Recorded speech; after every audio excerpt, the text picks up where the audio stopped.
Lokakuun alussa saapuivat suomalaisjoukot kovien taistelujen jälkeen vallattuun Karjalan pääkaupunkiin Petroskoihin.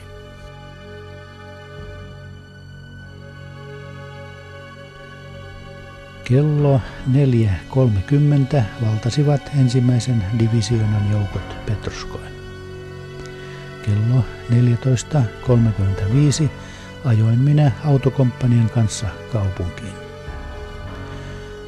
Täysin sekä ihmisistä että materiaalista tyhjä kaupunki paloi vielä. Melkein kaikki parhaimmat talot olivat palaneet.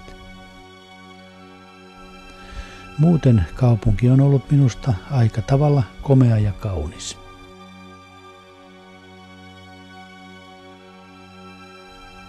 Kaupungin nimen muutimme välittömästi Äänislinnaksi. Petroskoin valtauksen jälkeen oli päivä pari sellaista sekalaista hupielämää. Kukin pyrki tutustumaan tuohon kauan unelmissa välkkyneeseen Itä-Karjalan pääkaupunkiin omalla tyylillään. Kaupungin valtaus toi tyydytystä mieliin myös siinä suhteessa, että joukoissa kierteli itsepintainen huhu, että sota oli nyt meidän kohdaltamme sodittu. Toisin siinä kuitenkin kävi. Kauan ei saatu levätä. Taas lähdettiin liikkeelle kohti Maaselän kannasta ja Karhumäkeä.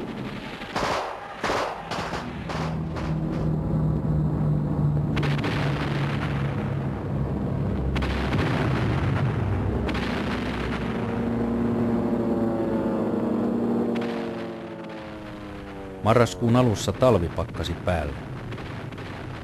Marssi jatkui pitkin korpia ja jyrkkiä nousuja ja laskuja. Maasto oli erittäin vaikeakulkuista, mäkistä, tietöntä ja kivikkoista. Rykmentti ohitti Käppäselän kylän, joka oli säilynyt kohtalaisen ehjänä ja majoittui kylän pohjoispuolelle. Mutta ei ollut miehillä vihollisena vain venäläiset. Pakkasyöt avoimilla ja tuulisilla kumpareilla olivat kärsimystä täynnä, ja sitten oli vastuksena vielä toinen, sitkeä armeija, jota vastaan myös käytiin sotaa kaikin keinoin.